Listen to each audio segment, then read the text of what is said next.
Jerry Jones has told Mike McCarthy to go walk on that ground and go somewhere else. Jones is trying to spin this story, issuing a prepared statement saying that this was a mutual parting of the ways, and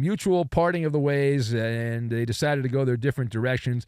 And so this is known as the spin zone by the Dallas Cowboys. Now, there's a lot of different theories that are bouncing around the echo chamber on why this went down, how this all went down.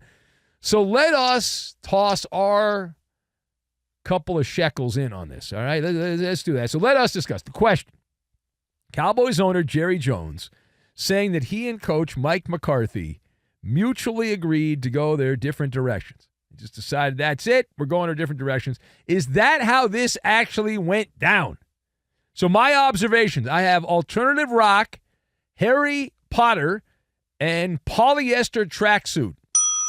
We'll combine all of these things together, and we are going to play beachside bingo is what we're going to play. Because Jerry Jones, when he's not on his yacht, when he's laying out on the beach there, he plays beachside bingo. Doesn't he look like a guy that would play bingo? Now, number one.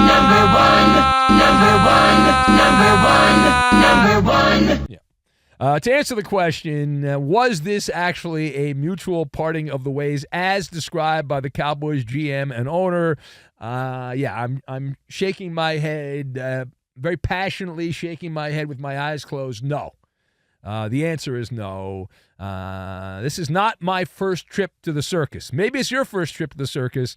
I've been doing this before. And so I assume if you've listened at all over the years we've been here that you know my position on this, that I call it the myth of the mutual breakup. The myth of the mutual breakup. And this is both in relationships and in also in business, right? Business relationships, we're talking about a business relationship, so we'll focus in on that. So a business relationship ending because both parties at the same time mutually decided they didn't want to work together does not happen, right? One of the parties made the determination that they did not want to work with the other party, and from what we are hearing, boots on the ground in the Dallas area there, Jerry Jones did offer Mike McCarthy a contract to come back as coach of the Dallas Cowboys. But it wasn't up to what McCarthy wanted. That's the word on the street. So McCarthy rejected it, thinking there would be a better offer to come down the line, and no better offer came. It was one of those take it or leave it moments. That's what we're hearing. And so McCarthy ends up pounding sand and walking out of the Cowboy facility. So why did Mike McCarthy decide to play hardball with Jerry Jones and the Cowboys? So my theory is he's a fan of alternative rock, and this is alternative rock for Jerry Jones, for Mike McCarthy with Jerry Jones, meaning that Mike McCarthy has options. He has alternatives that he thinks rock, right? He's got alternatives. He's got an agent working the back channels through intermediaries, negotiating with the teams that are not allowed to talk to Mike McCarthy. Happens all the time. So they were testing the waters, and what they heard back must have been pretty good, right? He's got an inside track. He has the same agent, Mike McCarthy, as the general manager of the Bears. Everyone's in bed with everyone, nepotism and all that, fraternization. So you've got that connection. There's also the Saints that are said to be interested in Mike McCarthy. Imagine how much gumbo McCarthy's going to eat if he goes to New Orleans. My God. Now, McCarthy is a football lifer. Right, football lifer, meat and potatoes, meathead football guy. And so he's one of these guys, he does not care about all the glitz and glamour, the pomp and circumstance of the Dallas football team.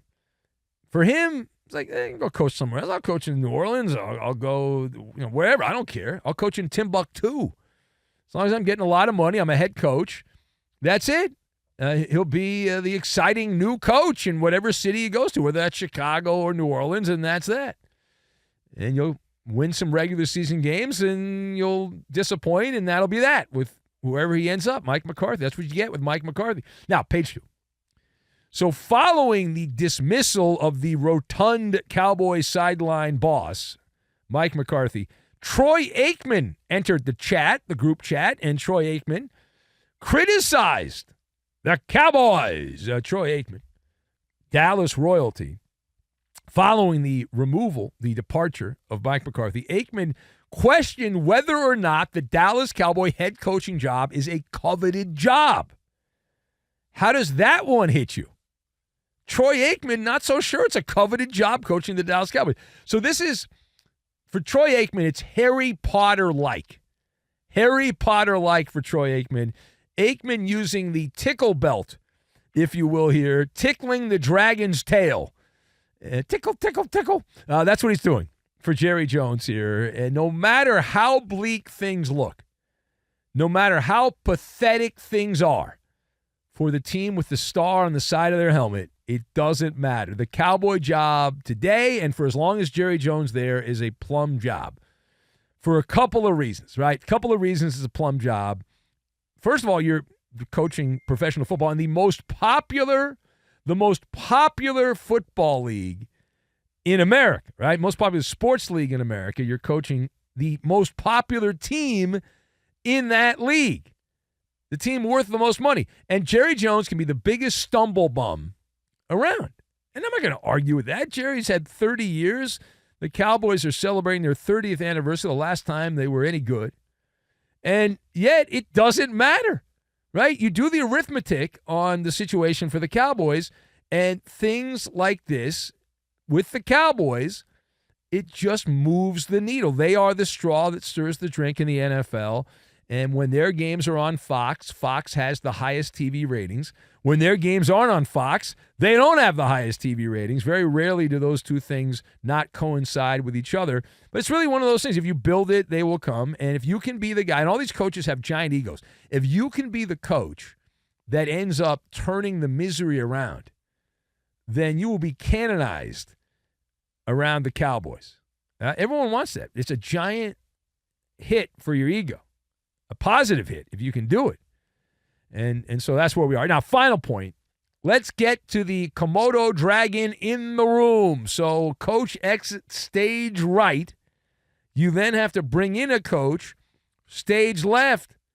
What are you going to do? All right, let's take a look at it. So the reports that are circulating, dramatic reports. I'm assuming you've heard about these if you pay attention, but maybe not. So the story is that Jerry Jones has had conversations with Deion Sanders, Coach Prime from Colorado. So what do you make of the GM/owner of the Dallas Cowboys, Jerry Jones, having a chit-chat with Deion Sanders about coaching the Cowboys? What do you make of that? So my first thought is it's on brand. It's on brand. It's something that needs to happen for the drama-o-rama of the Dallas Cowboys. Jerry Jones, we can all shake our head in agreement, is the ultimate, or nod our head in agreement, he's the ultimate look-at-me guy. The ultimate look-at-me guy. Grandstanding, that's what Jerry's great at. He's a carnival barker. And I just imagine Jerry Jones walking around the Cowboy facility when he's not on camera, and he's wearing a vintage Al Davis-like polyester tracksuit, and he's doing that check me out jog. You know that check me out jog, like look at me, posing and preening and all that, and all those things.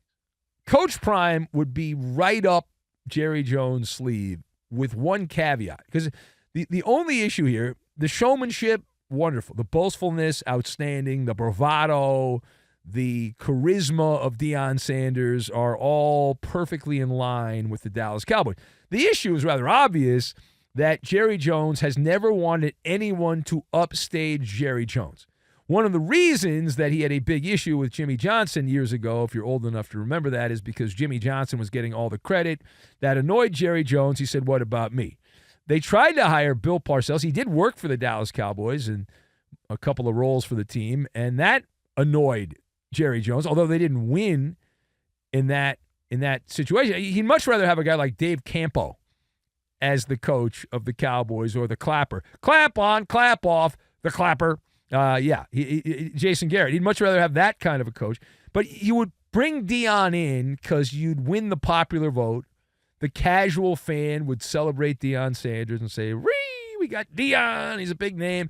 And Deion will feed the beast. he will feed the machine that is the marketing arm of the Dallas Cowboys. So from that perspective, now whether or not he wins or not, but is that enough to overcome the fact that Jerry would have to allow the stage to have Deion on it? Meaning, is he willing to share the sugar? We don't know. And if not Deion, does Jerry have a plan B? And the names that are out there do not really get you all tingly. The names that are out there are Kellen Moore, who Jerry Jones sided with Mike McCarthy. Remember, Kellen Moore is the offensive coordinator in Philadelphia. He went to the Chargers for a year. Now he's in Philadelphia. But there was a power play between McCarthy and Kellen Moore was sacrificed, and they kept Mike McCarthy. So now you got rid of McCarthy. Now you're going to bring in Kellen Moore? When you chose McCarthy over Kellen Moore, the other options are like Cliff Kingsbury. He's got ties to Texas, the state of Texas, and he's the hot name right now because Jaden Daniels happens to be good. So there's a possibility that happens as well. We'll talk about any of that, any of the other names that aren't all that exciting. Kind of a blah coaching carousel.